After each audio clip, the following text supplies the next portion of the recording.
Good morning, my friendly hello. Welcome to lovely Las Vegas for Coast to Coast Hoops with myself, Greg Hoops Peterson, now part of the VSiN family of podcasts.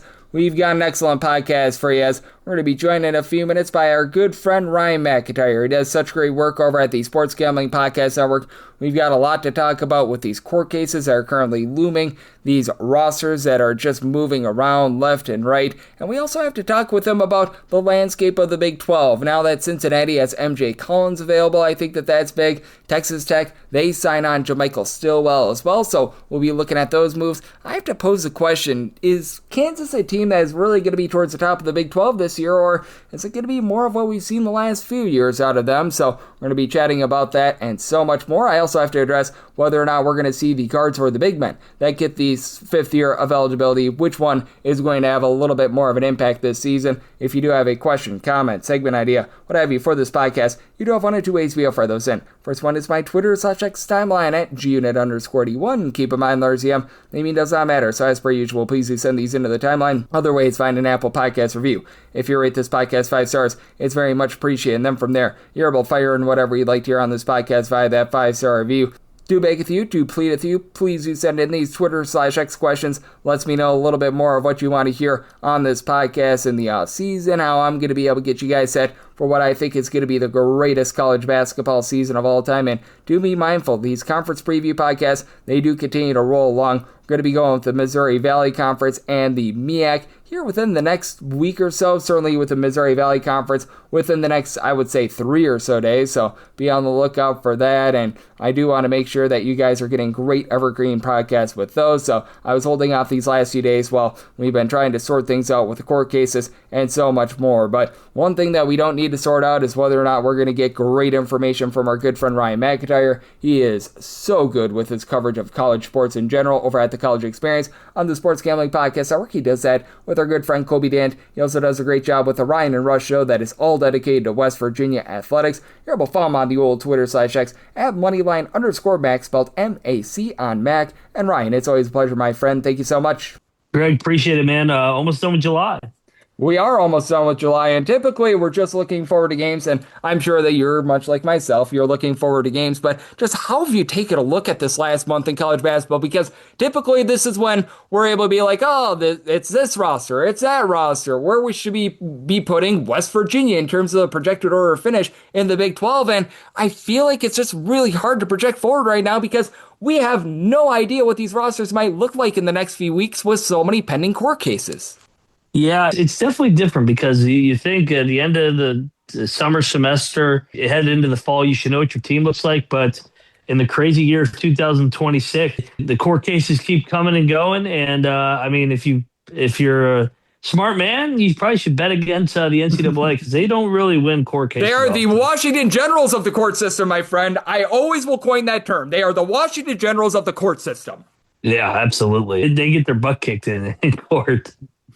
Yeah, I mean, man, you couldn't be much worse in court if you had myself representing you, and I went to school for radio, TV, film, and not any sort of, law or anything like that. So, not great to say the least, and there have been a few teams that have been very clear winners thus far. There's obviously still a lot that is looming, and one of those teams, in my opinion, is Texas Tech. They bring in Jamichael Stillwell, and I know you're a guy that absolutely loves the Big 12. Want to get your thoughts on Texas Tech, because maybe I'm still a little bit more bearish on them than I have been in the past, but I felt like they really needed to make a move with losing the likes of Christian Anderson. We just don't know what JT Toppin is going to be looking like this season, and now, if absolutely nothing else, they've got an insurance policy and a guy that knows how to be able to play at the power conference level down low. Yeah, I think I just blindly will trust Grant McCasland. I think he's as underrated a coach in college basketball as they come. His time at the junior college level, I think, prepares him for this new era. I loved his program over the years at North Texas. He was so defensive reliant and grind games out in the half court. And then he completely flipped it because he thought that would be a better way to win games in the Big 12. And he's gone to an Elite Eight already in just 3 years. So I'll trust McCasland to keep this program competitive and in the top 5 in the Big 12. Yep, and I do think that the Big 12 hierarchy is going to be really interesting because I'm not sure how you look at Kansas. I always want to blindly trust in Bill Self. He's one of the best coaches that is out there, but I still have some question marks with regards to this team. And they went last year with more of the major route for transfers. That really didn't work out now. Whether or not that was due to the fact that Darren Peterson was hogging all the attention or not, I think that that's a little bit of a question mark as well. But I was a little bit underwhelmed by their portal haul, like the fact that they've got Tyron Stokes. But I feel like this is a team that you have to have some question marks with, especially with Flory now out of the fold. Kansas has been an interesting experience the last couple of years because they've gone hype every single year with Darren Peterson, then Hunter Dickinson, and it hasn't worked out. So maybe a more under the radar team and program guys is going to be back to what Kansas can be. They're going to need Stokes to step up in a big way. But like you said, you can't bet against Bill Self, especially at the Fog in conference play. Yep, that is always a place that you want to be. If you get Kansas at home as an underdog, or if you get them on Big Monday at home, they are absolutely money in the bank. Just like our good friend Ryan McIntire is money in the bank. He's joining me right here on Coast to Coast Soups, and it is going to be interesting to see what we get more out of these teams moving forward because the Big 12 hasn't been overly impacted by some of these court cases right now. Obviously, Jamichael Stillwell is the big one, but I know that this is a team that you're really loving, and I am as well. Arizona State, I feel like they're a team that's going to be on the come up this year, and I feel like they're a program that they should have replaced Bobby Hurley a long time. I was calling for it for many, many off seasons, but I do feel like perhaps the fact that they waited as long as they did, the fact that they had the search that they did, will be able to set them up long term because I think that this is going to be a tremendous year for them under Randy Bennett. It will, and like you said, they have a plan now, and I feel like they're going to be the opposite of what they've been, and that's well coached. So Randy Bennett coming over here, love his staff that he was able to put together too, reuniting with Rick Roy, with former assistant, Rick Roy from Cal Baptist, who did a great job. I mean, he got him to the tournament last year. I'm really bullish on Arizona State. I think that we could see a jump in year one to be in an NCAA tournament team right away because Bennett's teams will guard, they'll rebound, and they'll be well structured. So, and I just think that's all Arizona State needs. They've had talent over these last couple of years. Yep, they certainly have, and they just have not been able to put it all together, and I think now they will. And then obviously Cincinnati is another one of those teams that has had a bit of an impact as well. With Cincinnati being able to get MJ Collins back, I think that that is massive because we didn't know if he was going to be eligible this year. He reunites with Jared Calhoun, who brought over a few guys from Utah State. And prior to MJ Collins coming in, I thought that it was going to be a little bit of more, shall we say, like a character building year for Cincinnati. I didn't think that they were going to go out there and embarrass themselves by any stretch of the imagination, but I was thinking that Jared Calhoun might pass up on a few wins in order to just be able to lay the foundation, have it be where year two, year three is going to be where things really pick up, and still might be the case, but now I've got much more expectations for them now that I know that MJ Collins is in the fold. They've been on the beneficiary of the state of Ohio's court. Calhoun, he had things going at Youngstown State, Utah State. I think with the portal, he's done a really good job over the last 3-4 years now, two different stops of reloading these rosters. I was with you. I thought he might go more younger route and keep these guys in. But I think that with some of the court rulings that have gone in the favor of the state of Ohio, I think he's able to get this thing potentially the NCAA tournament in already year number one. Maybe we get Arizona State and Cincinnati in the tournament in year number one of Bennett and Calhoun. Yep, I think so as well. I think that we're going to get some good first-year coaches into the NCAA tournament, and if we're looking outside the Big 12, I think the Big East certainly has one team with a first-year coach I think is going to be able to make the dance. That'd be Providence. Like Brian Hodgson, the job that he was able to do over at South Florida last year was great, and that Providence, shall we say, transfer hall has been absolutely amazing. You know that he's going to play an up-tempo, fun brand of basketball with probably a little bit more defense than what Providence played last year, and I want to get your thoughts on them because I thought they had one of the best off seasons in all of college basketball, and I think that they are going to be back in full force. And I didn't think that the defense was, or not the defense, but the talent was the issue last year. I just thought that Kim English wasn't a very good head coach. So I think Hodgson, he's proven it now, just like Calhoun at two different stops, Ark State and then South Florida now at Providence. I agree with you. I think it's another year one coach that can flip this thing right away and get the Friars back dancing out of the Big East. Yeah, and that entire Big East, I feel like if there's a most improved conference in all of college basketball, I would award that moniker to the Big East because obviously Providence is that. Xavier is another one of those teams that benefited from all the court cases, getting back Malik Moore, Philip Borovichinen, who is averaging 7 rebounds per them. They're going to be so much better this season. Marquette, they entered into the transfer portal. They signed guys. And even DePaul with Magoon Gwath coming over. You would never see DePaul make a move like that. Like, certainly, I still think that UConn is going to be a creme de la creme team. St. John's is going to be towards the top. But after it was so top heavy last year in the Big East, I feel like finally there's an semblance of a tier 2, tier 3 in the Big East, too. Well, I think, Greg, it could be related to that with the Big East TV deal. They don't have to worry about football like the SEC, Big Ten, and Big 12 and the ACC. So they're able to invest all their resources in basketball. And I think that's why maybe we'll see a little bit of a renaissance here in the Big East. Yep, I think so as well. And with the Big East, I do think that it's going to be so interesting to see what we do get out of those top teams because for UConn, they're going to be a top 10 team. There's no ifs, ands, or buts about it, but Solo Ball is going to be out for the season. That's a little bit of an unexpected loss. And then Donnie Freeman, a few weeks ago, was determined that he's going to be out for the season for St. John's as well. So while the, shall we say, lower slash middle tier is getting better and better in the Big East, the top teams are dealing with unexpected losses that they're going to need to go through. The top, I feel like, has come closer to the basement, which is creating a lot of parity here. And it just is going to create for gauntlets in conference after conference, night after night, which is going to make this league or make the season even funner, Greg. Oh, it is going to be so much fun as we do have our good friend Ryan McIntire, who does such great work over at the Sports Gambling Podcast Network, joining me on Coast to Coast Hoops. And on the flip side with Ryan, I want to address this, whether or not we're going to see a little bit more impact from these guards or these big men that are going to be getting the 5th year of eligibility and are going through the court process. Also, we've seen a lot of news of college basketball here in the month of July. Have to ask him about a few teams that he's feeling a little bit better slash worse about now that we've got a little bit more clarity as to what we're going to be getting with these rosters, and we've seen a bunch of moves. That's up next. Ready on Coast to Coast Hoops with myself, Greg Peters, and out part of the VC Family Podcast.